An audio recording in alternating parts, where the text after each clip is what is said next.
2023 की गर्मियों में दिल्ली विश्वविद्यालय के 4 छात्रों आरव, निहारिका, साहिल और तान्या ने तय किया कि वे एक असली हॉरर अनुभव के लिए भानगढ़ किले में रात बिताएंगे। इतनी कहानियां सुनी हैं लेकिन असल में कुछ होता नहीं, आरव ने कहा। इस बार कैमरे और माइक्रोफोन साथ होंगे, डॉक्यूमेंट्री बनाएंगे। साहिल उत्साहित था। निहारिका थोड़ा डर रही थी, पर तान्या ने हंसते हुए कहा, एक रात ही तो है, देखेंगे भूत कितना डराता है। शाम को 6 बजे के करीब वे लोग भानगढ़ के प्रवेश द्वार के पास पहुंचे। चौकीदार ने चेतावनी दी, साहब, सूरज ढलने से पहले बाहर निकल जाइए, रात को यहां रुकना मना है।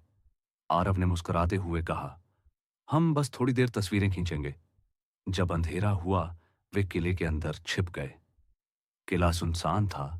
हवाओं की सनसनाहट और पेड़ों की सरसराहट दिल दहला देने वाली थी। रात 9 बजे के आसपास कैमरे ऑन करके साहिल ने वीडियो रिकॉर्डिंग शुरू की। वे महल के मुख्य दरवाजे से होते हुए अंदर गए। अचानक एक कोने से झन्न की आवाज आई। क्या वो कोई लोहे की जंजीर थी? तान्या बोली। शायद कोई जानवर, आरव ने कहा, पर उसकी आवाज में खुद यकीन नहीं था। फिर अचानक एक दरवाजा खुद ब खुद बंद हो गया। वे सब चौंक गए। ये हवा थी या कुछ और? निहारिका की आंखें डर से फैल गईं। रात के 11 बजे वे किले के उस हिस्से में पहुंचे जहां एक पुराना मंदिर था। वहां पहुंचते ही साहिल की कैमरा बंद हो गई। बैटरी फुल थी, कैसे बंद हो गया? फोन भी नेटवर्क से बाहर हो गए थे। मंदिर के अंदर एक टूटी हुई मूर्ति थी जिसकी आंखें जैसे उन्हें घूर रही हों। तभी पीछे से किसी के कराहने की आवाज आई। कौन है वहां? आरव ने पूछा, लेकिन जवाब नहीं मिला। तान्या को किले के इतिहास की एक कहानी याद आई। एक तांत्रिक सिंधु सेवड़ा को राजकुमारी रत्नावती से प्रेम हो गया था। उसने उसे वश में करने के लिए तंत्र किया, लेकिन रत्नावती ने उसे पहचान लिया और उसका अंत कर दिया। मरते वक्त तांत्रिक ने श्राप दिया कि भानगढ़ और इसके सभी निवासी तबाह हो जाएंगे। कहते हैं उसकी आत्मा आज भी यहां भटकती है, तान्या ने धीरे से कहा।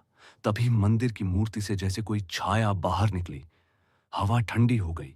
तान्या जमीन पर गिर पड़ी। उसका चेहरा सफेद हो गया।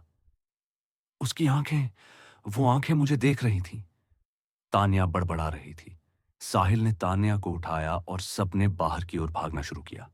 लेकिन रास्ता बदल गया था। जहां पहले दरवाजा था वहां अब एक दीवार थी। यह कैसे हो सकता है? हमने इसी रास्ते से तो अंदर आए थे। निहारिका घबरा गई। चारों इधर उधर भागने लगे, लेकिन हर रास्ता जैसे उन्हें उसी जगह ले आता था, मंदिर के पास। रात के 2 बजे के करीब उन्हें किसी की परछाई दिखी। सफेद कपड़ों में एक आदमी, जिसकी आंखें काली और चमकती हुई थीं। उसके हाथों में लोहे की जंजीरें थीं। तुमने मेरी नींद तोड़ी, अब चैन से मरोगे भी नहीं। उसकी आवाज कड़कती बिजली जैसी थी। उसने साहिल को जमीन पर पटक दिया। साहिल की चीख गूंज उठी। तान्या बेहोश हो गई। आरव और निहारिका ने जैसे तैसे साहिल को उठाया और एक तंग सुरंग की ओर भागे। सुरंग अंधेरी थी, लेकिन बाहर निकलने की और कोई राह नहीं बची थी।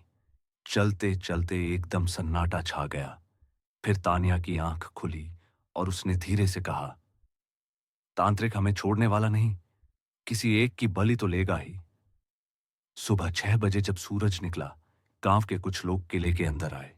उन्हें सुरंग के पास बेहोश हालत में तान्या और निहारिका मिली। आरव और साहिल का कोई अता पता नहीं था। कई दिनों की तलाश के बाद भी वे नहीं मिले।